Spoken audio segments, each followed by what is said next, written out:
Y a-t-il des valeurs ou des principes que vous considérez comme essentiels? Plus je mature, plus les enseignements de mon grand-père Gustave me servent de guide. Nous sommes en pleine adolescence de l'humanité, qui réagit sans cesse par l'émotivité, par le réactionnel, par l'anesthésie du mal de vivre général, par le biais d'addiction, de divertissement extérieur, de violence, souvent dans l'inconscience, dans l'oubli et dans la déconnexion de son authenticité. Nous sommes en présence d'une humanité qui est régie par ses peurs ancestrales, ses croyances erronées, limitées, qui est manipulable à souhait par des biais cognitifs, qui a oublié qui elle est, tout comme elle a oublié sa divinité, sa puissance intérieure. C'est un constat, tout ceci sans aucun jugement de ma part. Jung évoque le principe d'individuation qu'il convient d'enclencher. Annick de Souzenel encourage au retournement en soi et tant d'autres proposent d'oser affronter ses failles, ses blessures émotionnelles, transgénérationnelles, ses traumas, en vue de retrouver sa centricité, sa verticalité, sa souveraineté et sa paix intérieure. Aujourd'hui encore, nous mettons un point d'honneur à honorer une journée internationale des droits des femmes et chaque 29 novembre, nous évoquons la journée internationale pour l'élimination de la violence à l'égard des femmes et tant d'autres journées tout au long de l'année de par le monde. En réalité, toutes ces journées n'auraient plus lieu d'être si les valeurs fondamentales n'étaient pas actuellement inversées, à l'instar de toutes les dualités humaines qui sont entretenues, tout comme le sont les guerres et les dépravations de tout ordre. En toute transparence, je pense que la dualité sous toutes ses formes n'a plus sa place nulle part, que l'essence de l'humanité est la complétude entre les femmes et les hommes, sans condition, sans injonction, sans manipulation, sans violence et sans concurrence. La solidarité humaine et le partage en conscience sont primordiaux, et ce dans le respect intégral de tout le vivant. Tout commence à l'intérieur de soi. Chaque être humain doit prendre conscience qu'il doit travailler sur ses blessures intérieures, ses traumas, pour trouver l'apaisement personnel qui pourra ensuite rejaillir sur tout le collectif. Mahatma Gandhi disait « Commencez par changer en vous ce que vous voulez changer autour de vous ».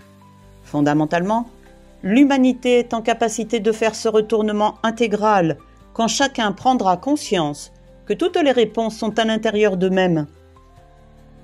L'amour universel, la paix, le respect, la solidarité, le partage sont à la portée de tout être qui choisit d'œuvrer, en ce sens, de ne plus alimenter les dualités, les divergences, ni les peurs obsolètes.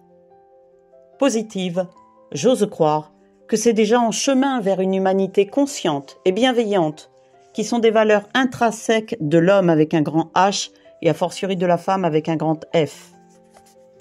Quels ont été les défis que vous avez pu rencontrer et comment les avez-vous surmontés?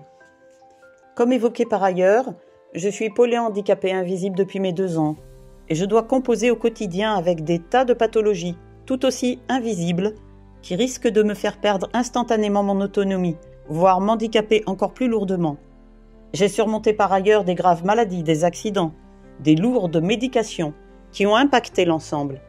Le défi de chaque instant est donc de conserver cette autonomie fragile et de ne dépendre de personne. Chaque jour est donc un challenge que j'aborde tel un sport de combat et de haut niveau. J'ose dire que j'ai la grande chance d'avoir été militarisée enfant, ce qui me permet de maintenir une certaine endurance et de faire face à de nombreuses épreuves de chaque instant. Mon mental a été préparé dès la naissance à surmonter des défis hors normes, à la suradaptation intensive lors de situations vitales.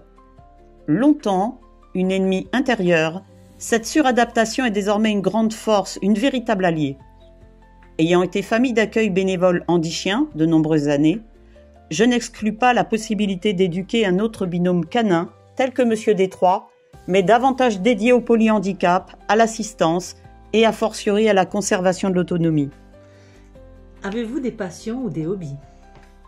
Je suis donc geek, passionné par toutes les technologies, mais cette passion est prise en charge en addictologie. Elle m'a poussé par le passé à l'addiction. Je dois donc modérer cette passion dévorante très énergivore.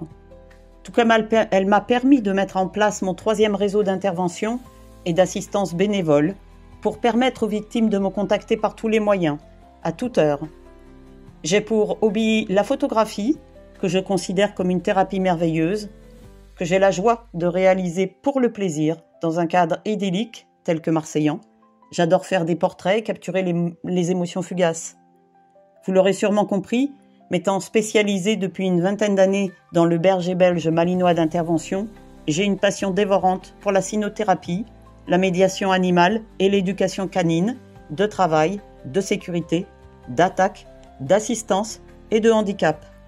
À titre personnel, j'ai eu l'honneur et le grand bonheur d'avoir dans ma vie 3 bergers belges, y compris Monsieur Détroit, dont un malinois militarisé, spécialisé en intervention dans les territoires extérieurs, armés de l'air, des golden, des labradors d'assistance handicap et des bergers allemands de travail et de sécurité.